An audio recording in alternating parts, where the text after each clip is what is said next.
दोस्तों, मैंने अब तक सबसे बड़ा सबक सीखा है कि हम जो सोचते हैं वह बेहद महत्वपूर्ण है। अगर मैं यह जान जाऊं कि हम क्या सोचते हैं तो मैं यह भी जान जाऊंगा कि आप क्या हैं। हमारे विचारों का कारण ही हम वैसे ही बनते हैं जैसे हम। हमारा मानसिक नज़रिया ही वह शक्ति है जो किस्मत बनाती है और बिगाड़ती है। मनुष्य वही होता है जो दिन भर सोचता रहता है। आपकी और मेरी सबसे बड़ी समस्या और शायद इकलौती समस्या सही विचार चुनना। अगर हम ऐसा करेंगे तो हमें हमारी समस्या सुलझाने की राह मिल जाएगी। हमारे अच्छे शब्द हमारी किस्मत बना सकते हैं। हमारे विचार हमारी ज़िंदगी बना सकते हैं। अगर हमारे विचार दुखद होंगे तो हम दुखी होंगे। अगर हमारे विचार सही होंगे हम बीमार रहेंगे।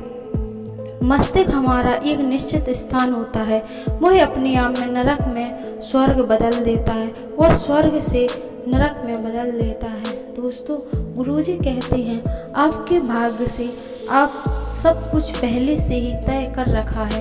पहले तो कुछ भय तय नहीं था कि बात बस इतनी थी कि अनजाने में ही आपने खुद को कुछ खास स्थितियों में ढाल लिया है। आपके भीतर कुछ आदतें, नज़रिया और प्रकृति बन जाती है। इसके बाद आपका जीवन उसी दिशा में चलने लगता है। ऐसा इसलिए नहीं कि कोई बाहरी दूसरी शक्ति आपको इस दिशा में धकेल देती है। वह अनजाने में खुद के द्वारा खास स्थितियों में ढाल लिया करती है। आपके भीतर कुछ आदतें, नज़रिया और प्रकृति बन जाती है और इसके मुताबिक आपका जीवन उसी दिशा में चलने लगता है। ऐसा इसलिए नहीं कि आप बाहरी शक्ति से आपको उस दिशा में धकेल रही है जिसे भाग्य की बात आप कर रहे हैं। वह अनजाने में खुद आपके द्वारा बनाई गई प्रकृति और आदतें, वैसे इन्हें आप पूरे होशो हवास में भी बना सकते हैं। भाग अपना काम तो करता है लेकिन उसकी अपनी सीमाएं। भाग अंतिम नहीं। अगर आप यह जानते हैं कि चाहते हैं जो बेहतर यही है, आप अपने भाग्य को अपने हाथ में ले।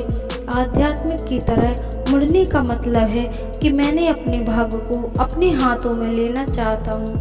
इससे कोई अंतर नहीं पड़ता कि मेरे कर्म क्या हैं।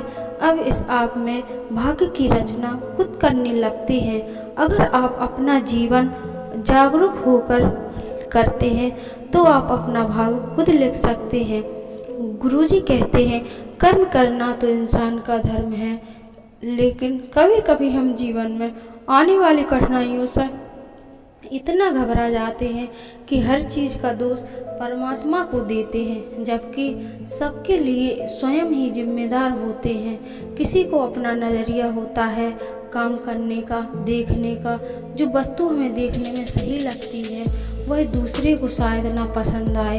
आप इसे बदल तो नहीं सकते लेकिन खुद को उस काबिल बना सकते हैं। दोस्तों, कर्म का अर्थ होता है गतिविधियाँ। वक्त यहाँ बैठे हुए हमारी गतिविधि 4 आयामों से हो रही हैं, भौतिक, मानसिक, भावात्मक और ऊर्जा के स्तर पर। आज आपके जागने के पल से इस पल तक इन चारों कर्मों में से कितनों के प्रति आप जागरूक रहे हैं, आप गिन पा रहे होंगे। दोस्तों, गुरुजी कहते हैं कर्म क्या है। आप जिस तरह किसी बात को ग्रहण करते हैं, जिस तरह किसी बात पर प्रतिक्रिया देते हैं, वह आपके प्रति यादों पर निर्भर करता है। उदाहरण के तौर पर जैसे जैसे शांतिदायक संगीत सुनना, और हम आपके लिए यही वीडियो लेकर आए हैं। दोस्तों, अगर आपको पसंद आए तो प्लीज़ हमारे चैनल को लाइक, सब्सक्राइब जरूर कीजिएगा।